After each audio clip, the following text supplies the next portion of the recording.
وملائكته يصلون على النبي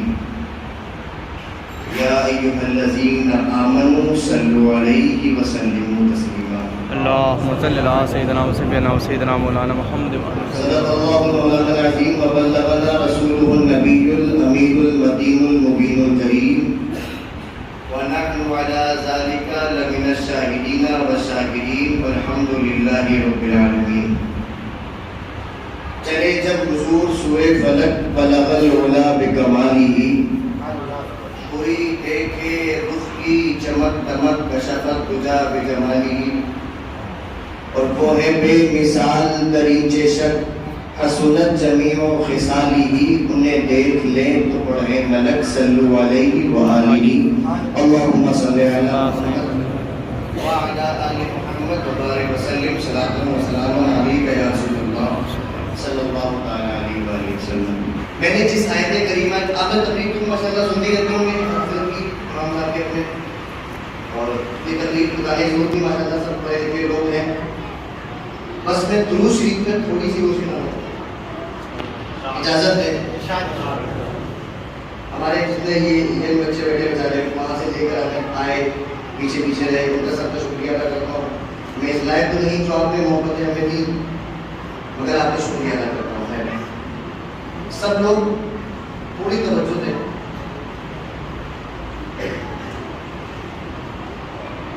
اللہ نے ارشاد فرمایا قرآن عظیم میں ان اللہ و ملائکتہ یصلون علی النبی، بے شک اللہ اور اس کے فرشتے نبی پر درود و سلام بھیجتے ہیں. سبحان اللہ. اللہ اور بولو بھائی اس کے فرشتے نبی پر درود و سلام بھیجتے ہیں. آگے فرمایا کیا؟ یا ایھا الذین آمنو، اے ایمان والوں، صلو علیہ وسلموا تسلیما، اے ایمان والوں تم بھی نبی پر درود و سلام بھیجو.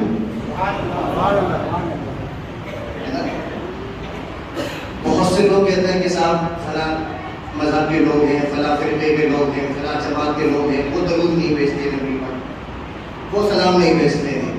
تو اس میں پریشان ہونے کی بات کیا ہے؟ اللہ نے درود بھیجنے کا حکم ایمان والوں کو دیا ہے، بے ایمانوں کو نہیں دیا ہے. اب جو ایمان والا ہوگا وہی نبی پر درود بھیجے گا، جس کے پاس ایمان ہی نہیں وہ درود کیوں بھیجے گا؟ اللہ نے ایمان والوں کو حکم دیا ہے. تو الحمدللہ اگر ہم اپنے نبی پر درود و سلام پڑھتے ہیں تو ہم ایمان والے ہیں. اور جو نبی پر درود و سلام نہیں بھیجتا ہے اس سے کبھی لڑنا مت، سمجھ جانا کہ ایمان والا نہیں. کیونکہ ہم اللہ کا حکم مانتے ہیں، اللہ نے ایمان والوں سے کہا ایمان والے بھیجتے ہیں، ایمان نہیں بھیجتے. اور درود کی فضیلتوں پہ اگر بولا جائے تو شاید کئی راتیں ہوں، کئی دن گزر جائے، لیکن درود کی فضیلت ختم نہیں ہوتی ہے. ایک واقعہ میں آپ کی گوش گزار کرتا ہوں، اس کے بعد انشاءاللہ نماز ہوگی. درود شریف کو آپ ایک ایسا ہی ایک وظیفہ ہے اور ایسا ایک عمل ہے کہ اس کو آپ 24 گھنٹے پڑھ سکتے ہیں. اس کے لیے آپ کو کوئی وضو نہیں کرنا پڑے گا، اس کے لیے کوئی آپ کو مسجد میں نہیں آنا پڑے گا، اس کے لیے کوئی آپ کو مدرسے میں نہیں آنا پڑے گا. آپ دکان میں بیٹھے ہو تو پڑھ سکتے ہیں، گھر میں بیٹھے ہو تو پڑھ سکتے ہیں، سفر میں ہو تو پڑھ سکتے ہیں، نظر میں ہو تو پڑھ سکتے ہیں، کاروبار میں ہو، بزنس میں ہو، کہیں بھی ہو آپ پڑھ سکتے ہیں. بشرط یہ کہ آپ پاک ہو، پاک ہونا شرط ہے. اب کیا ہے کہ ایک مسلمان تھا، بہت درود شریف پڑھتا تھا، اس کی عادت تھی درود شریف پڑھنے کی، اور پڑھتا بھی تھا اور سامنے والے کو کہتا بھی تھا کہ بھائی درود پڑھا کرو، اس سے عظمتیں بلند ہوتی ہیں، اس سے شان و شوکت بڑھتی ہے. اللہ رسوائی سے بچاتا ہے درود پڑھنے والے کو، اللہ بے عزتی نہیں ہونے دیتا ہے درود پڑھنے والے کو، اللہ رسوا نہیں ہونے دیتا ہے درود پڑھنے والے کو. وہ خود پڑھتا تھا، یہ بات کہتا ہے. تو اس کے بغل میں ایک یہودی رہتا تھا. یہودی کے پاس جب جایا کرتا تھا کہتا تھا بھائی درود پڑھاتا ہوں. یہودی پوچھنے لگا کیوں پڑھاتا ہے؟ یہودی شاید اپنی طرف شروع دیتا ہے کہ درود پڑھو گے تو درجات بلند ہوں گے، درود پڑھو گے تو رسوائی نہیں ہوگی، درود پڑھو گے تو کوئی تمہیں حقارت کی نگاہ سے نہیں دیکھے گا، درود پڑھو گے تو اللہ تمہارے درجات بلند کر دے گا، درود پڑھو گے کبھی بے عزت نہیں ہوگے. یہ کہتا تھا کسی سے وہ خود درود پڑھتا تھا. تو یہودی نے سوچا کہ اس کے ساتھ ایک کارنامہ ایسا کیا جائے کہ اس کا یقین اور ایمان درود سے ہو جائے. وہ یہودی ایک سنار کے پاس گیا، جا کے کہتا ہے مجھ کو ایک سونے کی انگوٹھی بنا دو. توجہ ہے لوگوں کی. اس نے انگوٹھی بنا کر دی. وہ شخص یہودی انگوٹھی لے کر آیا. وہ وہی مسلمان جو درود پڑھتا تھا، وہ پڑھنے کی تلقین بھی کرتا تھا. کہنے لگا بھائی یہ انگوٹھی اس کو رکھ لو، میں سفر پہ جا رہا ہوں، جب مہینے 2 مہینے کے بعد میں لوٹ کر آؤں گا تو یہ انگوٹھی آپ اس کو دے دینا، امانت کے طور پہ رکھ لو، میں جا رہا ہوں، مجھے واپس کر دینا جب میں آؤں. تو اس نے کہا صحیح بھائی بات ہو. اس نے انگوٹھی لی، اسی کے سامنے گھر کے اندر گیا اور دروش بھی پڑھتے پڑھتے اس نے وہ انگوٹھی ایک تاپ میں رکھ دی اور کہا آپ چاہیے اور جب آپ سفر سے لوٹ کے آئیے گا تو میں آپ کی امانت آپ کو واپس کر دوں گا. اچھا یہودی نے دیکھ لیا تھا کہ انگوٹھی رکھی کہاں. رات ہوئی، یہودی چوری کے ارادے سے چپکے سے اندھیرے میں اس کے گھر میں کودا.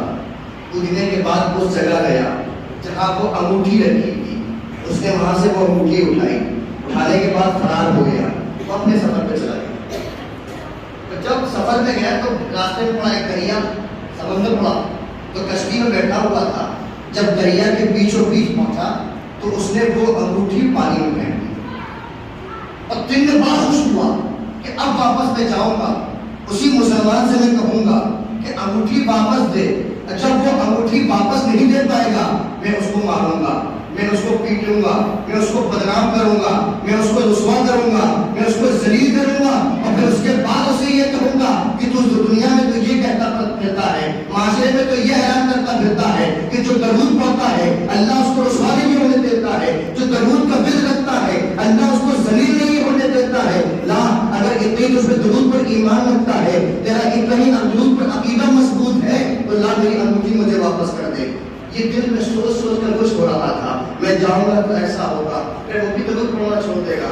اب ہوتا کیا ہے کہ یہ انسان واپس آتا ہے، یہودی اپنے گھر واپس آتا ہے.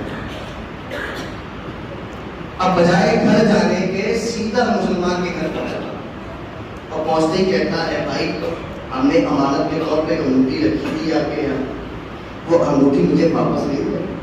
توجہ کرو، آخری بات. مسلمان کہنے لگا ارے آپ تشریف لے تھکے ہارے ہوں گے، اتنا لمبا سفر لگے آئے، تشریف لگیے. ابھی میری بیوی دریا کے کنارے گئی تھی، وہاں سے مچھلیاں پکڑ کے لائی ہے، وہ مچھلی کاٹ رہی ہے، مچھلی بنائے گی، اس کے بعد مچھلی برابر فرمائے گی کھانا، مہمان نوازی قبول کرے گی، اس کے بعد پھر تشریف لے جائے گی.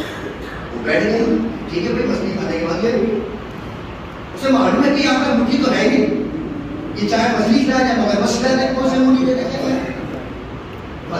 انگوٹھی تو ہے نہیں نا. اور پھر اس کے بعد جب وہ بیٹھ گئے تو شروع ہو گیا کہ درود پڑھا دو، درود رسوا نہیں ہونے دیتا، درود ذلیل نہیں ہونے دیتا، اللہ کی سطح بچاتا ہے درود کے سطح میں چڑھتا ہے. کہنے کہ اچھا ٹھیک ہے مان لیا سمجھ گئے. اب بھائی مچھلی بن کے آئے گی، مچھلی بن گئی، مچھلی کھا لی گئی. اب یہودی پہ بولا بھائی اب تو انگوٹھی دیتا ہے، کہتا آئیے. پھر جگہ پہ گئے، جگہ پہ جانے کے بعد انہوں نے ہاتھ بڑھایا، اسی کام کے درود شریف پڑھتے پڑھتے انگوٹھی اٹھائی ہو گئی. انگوٹھی اٹھائی دے دی. اب یہ حیرت میں مبتلا کہ یا اللہ یہ ماجرا کیا ہے، میں دریا کے بیچوں بیچ انگوٹھی پھینک کر آیا ہوں، یہ انگوٹھی یہاں کیسے آئی؟ تب اس نے جب کہا کہ یہ انگوٹھی کیسے آئی تو کہنے لگا، تو وہ تو خاموش ہو گیا، بولے مجھے نہیں معلوم، میں نے جہاں انگوٹھی رکھی تھی بیچ اٹھا کے دی. تو اس کی بیوی بول پڑی کہ میں دریا گئی تھی، دریا سے مچھلی پکڑ کے لائی، مچھلی جب کاٹ رہی تھی تو ایک مچھلی کے پیٹ میں یہی انگوٹھی تھی، میں نے اٹھا کے تاپ میں رکھ دی اور آپ نے اٹھا کے کو دے دی. جب یہ سنا تو مسلمان پھر بوامر دوہر کہنے لگا کہ اس لیے میں کہتا تھا کہ درود پڑھا کرو. اس لیے وہ کہتے ہیں درود پڑھا کرو. درود عزتیں بچاتا ہے, درود ذلیل ہونے سے بچاتا ہے, درود رسوائی ہونے سے بچاتا ہے. اللہ پاک ہمیں اور آپ کو درود شریف پڑھنے کی توفیق عطا فرمائے اور اس کے صدقے میں دنیا میں بھی کامیاب رکھے اور آخرت میں بھی ہمیں کامران فرمائے. اللہ پاک ہمارے بولنے میں جو بھی کوئی غلطی خامی گستاخی ہو اس کو اہل بیت رسول اور آل رسول کے صدقے توفیق میں اس کو معاف فرمائے. اسی بات پر ایک دفعہ بواضح بلند کر دیجیے اللہم صلی علی محمد وعلی آل محمد وبارک وسلم صلاۃ و سلام